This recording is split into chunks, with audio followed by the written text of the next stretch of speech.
Hello नमस्कार, मेरा नाम है एकलव्य और स्वागत करता हूं आप सभी का हमारे इस यूट्यूब चैनल में। दोस्तों, आपने एनडीए का नाम तो सुना ही होगा। तो दोस्तों, आज की इस वीडियो में हम एनडीए के बारे में बात करेंगे कि एनडीए एग्जाम के क्या क्या एग्जाम प्रोसीजर हैं, क्या एलिजिबिलिटी क्राइटेरिया है, क्या सिलेबस है। इन सभी विषयों पर हम डिटेल में बात करेंगे, तो वीडियो को अंत तक देखें जिससे आपको पूरी डिटेल इन्फॉर्मेशन एनडीए के बारे में मिल सके। तो दोस्तों, वीडियो शुरू करने से पहले मैं आपसे रिक्वेस्ट करना चाहूँगा कि आप प्लीज़ हमारे चैनल को सब्सक्राइब करें और बेल आइकन को जरूर दबाएं जिससे हमारे लेटेस्ट आने वाले वीडियो के अपडेट आपको मिलते रहे। दोस्तों, एनडीए जिसका पूरा नाम नेशनल डिफेंस एकेडमी है, इसको हिंदी में राष्ट्रीय रक्षा अकादमी भी कहा जाता है।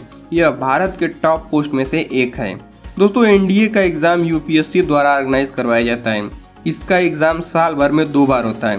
पहला एग्ज़ाम अप्रैल में, दूसरा एग्ज़ाम सितंबर में करवाया जाता है। दोस्तों, एनडीए की सहायता से आप इंडियन आर्मी, इंडियन एयरफोर्स और नेवी ज्वाइन कर सकते हैं।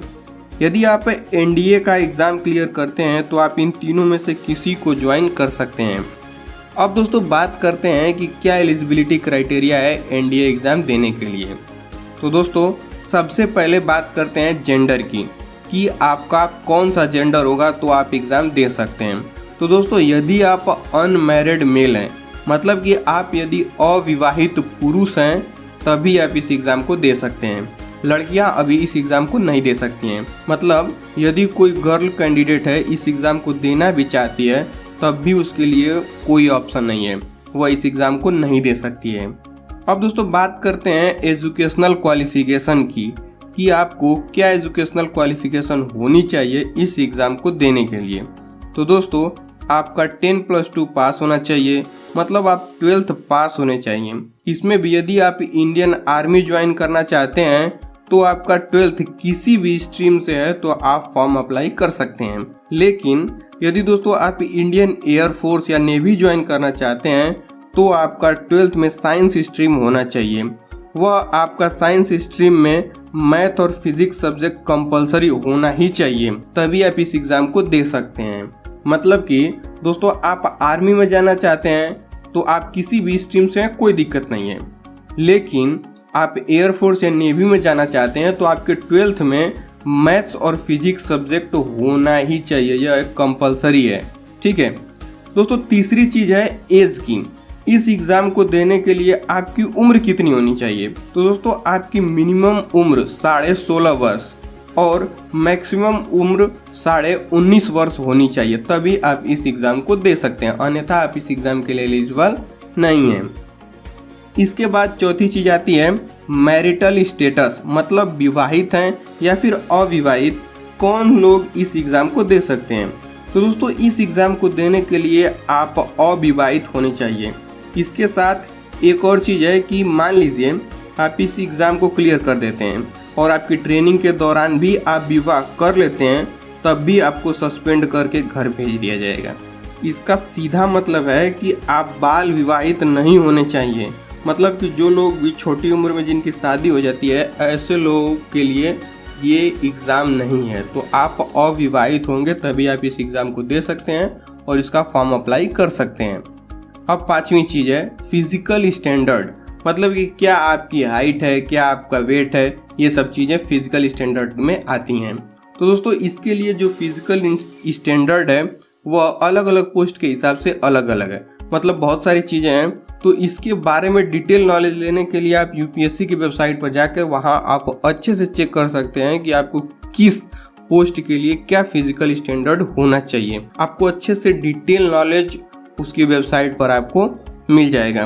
इसके साथ साथ दोस्तों, आप सिलेबस की बात करें तो दोस्तों उसी नोटिफिकेशन में जहां आप इसे डाउनलोड करेंगे उसी में आपको सिलेबस की पूरी डिटेल नॉलेज मिल जाएगी, जिसे देखकर आप समझ सकते हैं कि किस टॉपिक से क्या आएगा, कितने मार्क्स किस चैप्टर से आएगा।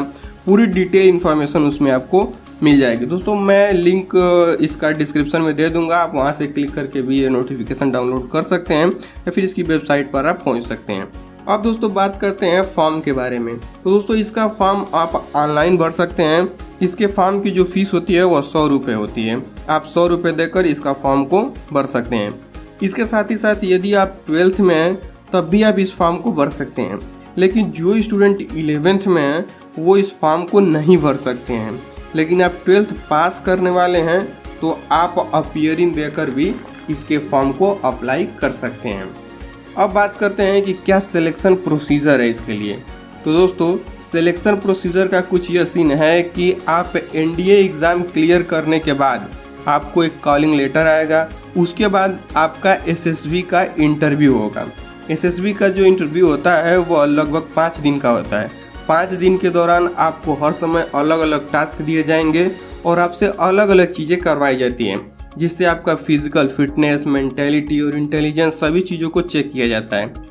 वैसे तो दोस्तों ये एसएसबी का जो इंटरव्यू होता है वो बहुत कठिन इंटरव्यू माना जाता है। तो दोस्तों यदि आप एनडीए के लिए तैयारी कर रहे हैं तो आपको एसएसबी का इंटरव्यू को ध्यान में रख के ही तैयारी करना चाहिए और इसके हिसाब से जो तैयारियां है वो सब साथ करनी चाहिए।